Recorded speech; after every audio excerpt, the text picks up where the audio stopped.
Welcome back my YouTube channel DNDI में। दोस्तों आज के इस वीडियो लेक्चर में हम ट्रांसक्रिप्शन इन यूकैरियोट्स कि यूकैरियोट्स में अनुलेखन की क्रिया कैसी होती है उसके बारे में पढ़ेंगे। इस टॉपिक को पढ़ने के पहले मैं आपको ये बता दूं कि ट्रांसक्रिप्शन क्या होता है। आप यूकैरियोट्स जानते हैं, जो ऐसे जीव जो बहुत ज़्यादा विकसित हो, ठीक है, जिनके अंदर न्यूक्लियस प्रेजेंट हो। सिंपल सी अगर यूकैरियोटिक की भाषा में बोलूँ तो जिनके ऐसे जीव जिनके अंदर न्यूक्लियस प्रेजेंट हो, उनको हम यूकैरियोटिक में रखते हैं।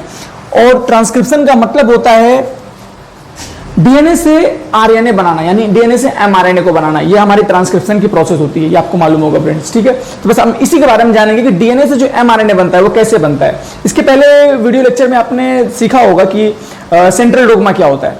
सेंट्रल डोग्मा में क्या होता था फ्रेंड्स, जो आपका सेंट्रल डोग्मा होता है, सेंट्रल डोग्मा, इसमें हम जो वहां पर जो डीएनए होता था, उस डीएनए से हम क्या बनाते थे, एमआरएनए, ठीक है फ्रेंड्स। डीएनए से हम एमआरएनए बनाते थे। तो डीएनए से जो एमआरएनए बन रहा है वो कहां बनता था, वो ट्रांसक्रिप्शन के अंदर। और किस जगह, ये होता था न्यूक्लियस के अंदर, क्योंकि आपको पता होगा जितने भी न्यूक्लिक एसिड होते हैं वो सेल के अंदर जो न्यूक्लियस होता है उसके अंदर प्रेजेंट होते हैं। तो ये प्रोसेस कहां हो रही थी, डीएनए से एमआरएनए कहां बन रहा था, न्यूक्लियस के अंदर बन रहा था, ठीक है।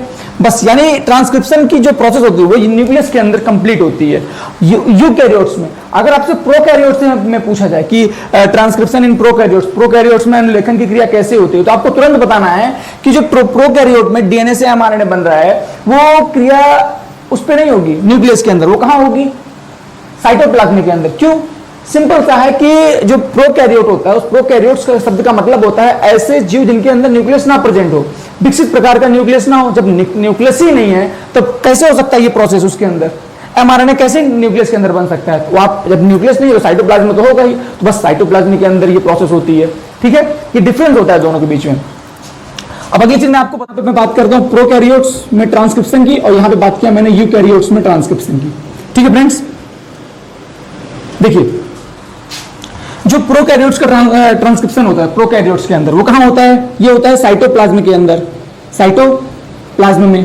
लेकिन जो यूकैरियोट्स में होता है वो कहां होता है फ्रेंड्स, न्यूक्लियस के अंदर। न्यूक्लियस के अंदर मैंने अभी आपको बताया, क्योंकि इनके पास न्यूक्लियस होता है इसलिए न्यूक्लियस के अंदर होता है, क्योंकि डीएनए आरएनए जो न्यूक्लिक एसिड होते हैं वो न्यूक्लियस के अंदर ही प्रेजेंट होते हैं, इसलिए हम बोलते हैं न्यूक्लिक एसिड इन दोनों को। लेकिन प्रोकैरियोट्स की कंडीशन में उनके पास तो न्यूक्लियस है ही नहीं, तो बस वो प्रोसेस कहां होगी, ट्रांसक्रिप्शन की, साइटोप्लाज्म के अंदर। अगली चीज जो इसमें जो प्रोकैरियोट्स में डीएनए से एमआरएनए बनता है, तो एमआरएनए को बनाने के लिए एमआरएनए का नाम का एक एंजाइम चाहिए जो एमआरएनए को पैदा कर सके। तो कौन सा होता है, RNA polymerase, RNA polymerase enzyme. और इसी एंजाइम को एक और नाम से जानते हैं, हम बोलते हैं DNA dependent RNA polymerase enzyme, यानी डीएनए के ऊपर निर्भर करने वाला आरएनए पॉलीमरेज एंजाइम, ठीक है। वैसे दोनों एक ही चीज है, कोई अलग नहीं है, आप चाहे उसे याद करें चाहे इसे याद करें, लेकिन मेन यही होता है आरएनए पॉलीमरेज एंजाइम। तो इसमें प्रोकैरियोट्स की कंडीशन में तीन तरह के आरएनए होते हैं, आपको पता होगा।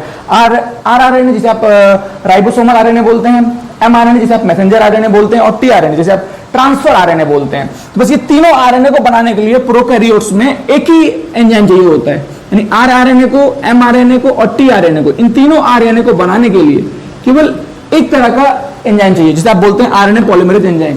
लेकिन यूकैरियोट्स की कंडीशन में तीनों आरएनए को बनाने के लिए, आरआरएनए, एमआरएनए, टीआरएनए, तीनों को बनाने के लिए तीन तरह के एंजाइम चाहिए होते हैं, ठीक है।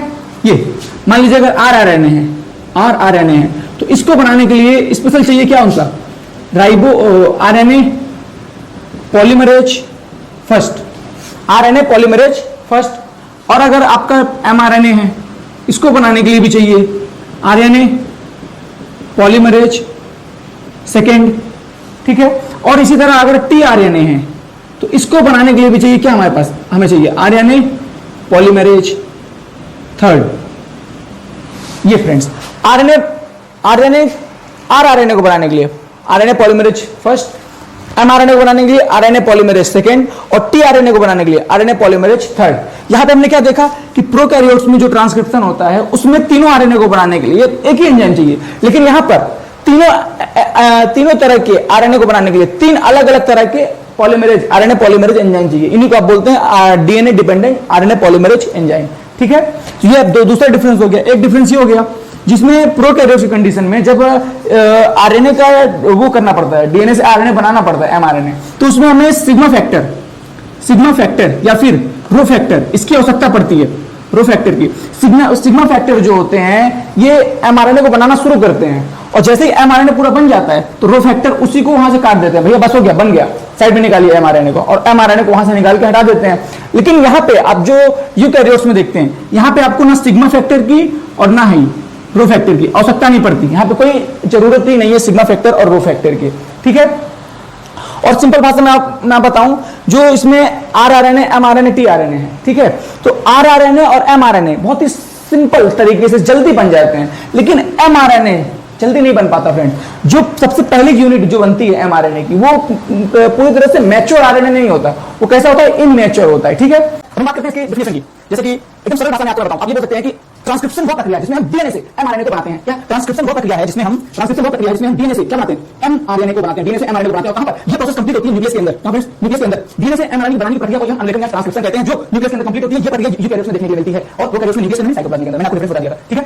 अगली चीज आप ये पता चाहिए, जो ट्रांसक्रिप्शन में डीएनए है, आप डीएनए के पास आप जानते हैं डीएनए डबल हेलिक्स होता है, अकॉर्डिंग टू वाटसन की डीएनए हो गया हमारा, डीएनए डबल हेलिक्स होता है ये फ्रेंड्स, तो डबल हेलिक्स, तो वो स्टैंड जो एमआरएनए डीएनए का वो स्टैंड जो एमआरएनए बनाएगा उसे हम बोलते हैं टेम्पलेट स्टैंड या स्ट्रक्चरल जीन, ठीक है। स्ट्रक्चरल जीन का मतलब जो एमआरएनए के स्ट्रक्चर को निर्धारित करे, ठीक है। तो फिर से आपको बताता हूं, डीएनए का वो स्टैंड, डीएनए के पास दो स्टैंड होते हैं, एक की पोलैरिटी होती है 3s से 5s, 3s से 5s, और एक की पोलैरिटी होती है 5s से 3s, दोनों का या तो डीएनए आपको पता होना चाहिए, या तो डीएनए फ्रेंड्स।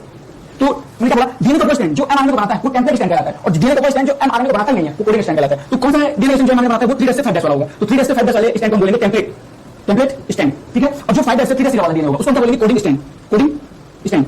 सिंपल भाषा में आपने मैं आपको बताऊं, तो डीएनए से डीएनए का वो स्टैंड जो एमआरएनए को बनाता है उसे टेम्पलेट स्टैंड या स्ट्रक्चरल जीन कहते हैं। क्योंकि अब क्वेश्चन बनता है कि यही स्टैंड एमआरएनए के बनाता है, कोडिंग वाला क्यों बनाया, तो आपको पता होना चाहिए जो आरएनए होता है वो सिंगल स्टैंड होता है, कोडिंग हेलिक्स होता है, सिंगल स्टैंड होता है, और इसकी जो पोलैरिटी होती है 5s से 3s होती है। जब डीएनए की जो स्टैंड की अगर उसकी पोलैरिटी अपोजिट होगी तभी अपोजिट पोलैरिटी वाला आरएनए आएगा। अगर हम ये कोडिंग 5s से 3s, तो ये हमें एमआरएनए देखने के लिए मिलेगा, एकदम स्ट्रांग होगा। अगर हम इसको 3s से 5s, तो हमें एकदम अपोजिट क्या मिलेगा, पोलैरिटी 5s से 3s, इसलिए हम टेम्पलेट को लेते हैं। और आपको पता होना चाहिए डीएनए से टेम्पलेट स्टैंड ही एमआरएनए को बना सकता है, कुछ नहीं, इसकी पोलैरिटी 3s से 5s होती है, ठीक है।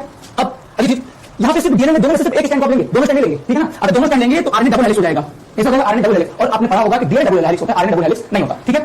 अब सिंपल चीज, अगली चीज, जो टेम्पलेट स्टैंड होता है, जो हमारे टेम्पलेट स्टैंड होता है, ये इसके पास आनुवंशिक सूचना होती है, प्रोटीन बनाने की आनुवंशिक सूचना रखी होती है इनके पास। टेम्पलेट स्टैंड के पास प्रोटीन बनाने की आनुवंशिक सूचना रखी होती है, लेकिन कोडिंग स्टैंड के पास ऐसी कोई सूचना नहीं है। क्या बनेगा, एमआरएनए बनेगा। वो पूरी तरह से मैच्योर आरएनए नहीं होता, यानी समझिए डीएनए से जो सबसे पहला हमारा आरएनए बनता है, डीएनए जो सबसे पहला हमारा आरएनए बनता है वो पूरी तरह से मैच्योर आरएनए नहीं होता, यानी जो आरएनए बनता है यहाँ पे डीएनए जो एमआरएनए आता है वो पूरी तरह से मैच्योर आरएनए नहीं होता। ये कैसा आरएनए, इसे हम बोलते हैं एचएनआरएनए। तो डीएनए से टेम्पलेट स्टैंड को बना है, इसे हम बोलेंगे एचएनआरएनए। एमआरएनए में क्यों बोला, क्योंकि मैंने आपको पहले बताया था कि तीन तरह के आरएनए होते हैं, आरएनए, एमआरएनए और टीआरएनए। तो आरएनए और टीआरएनए डायरेक्ट बन जाते हैं सिंपल मेथड, लेकिन एमआरएनए सिंपल मेथड नहीं बनता, ये कॉम्प्लेक्स मेथड है, समझना पड़ेगा, काफी इंपॉर्टेंट होता है ये टॉपिक। तो जो डीएनए से सबसे पहले जो स्ट्रक्चर आई उसे हम बोलेंगे एचआरएनए, यानी इसी को हम एक और नाम से बोलते हैं, इसे हम बोलते हैं पीएमआरएनए।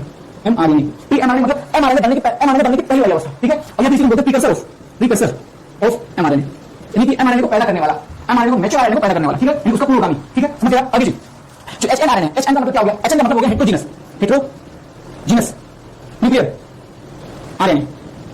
न्यूक्लियर का मतलब जानते हैं, न्यूक्लियर का मतलब आरएनए न्यूक्लियस के अंदर होता है, आरएनए समझ रहे हैं। हेटेरोजीनस मतलब इसकी क्वालिटी जैसे टेम्पलेट स्टैंड की क्वालिटी उसकी एकदम विपरीत, एकदम विस्मान ऐसी क्वालिटी आरएनए, इसलिए क्या बोलते हैं हेटेरोजीनस, ठीक है। न्यूक्लियस के अंदर आरएनए पाया जाता है, क्या कौन पाया जाता है, आरएनए, सिंपल सा हेटेरोजीनस न्यूक्लियर आरएनए, यानी विस्मान। हमें इसमें मॉडिफिकेशन करना पड़ेगा, मॉडिफिकेशन मतलब हमें इसे तैयार करना होगा, यानी इमेच्योर आरएनए, सब बोल सकते हैं इमेच्योर आरएनए बोल सकते हैं, इमेच्योर आरएनए। इसी इमेच्योर आरएनए से मैच्योर एमआरएनए को बनाना है, ठीक है ना, यानी इसी एचएनआरएनए से हमें एमआरएनए को बनाना है। सिंपल भाषा में हम आपको बताना चाहेंगे, आप ये बोल सकते हैं इसको हमें तैयार करना है जंग लड़ने के लिए, और जंग कौन लड़ सकता है, प्रोटीन की जंग, कि कौन प्रोटीन बना सकता है, वो बनाएगा आरएनए, ठीक है। क्योंकि डीएनए से एमआरएनए बनाता है और एमआरएनए है जो प्रोटीन को बनाता है, तो हमें एमआरएनए को मजबूती ताकत देनी है, और इसी एचआरएनए से एमआरएनए बनाएंगे, यानी इमेच्योर अपरिपक्व आरएनए से मैच्योर एचएनआरएनए।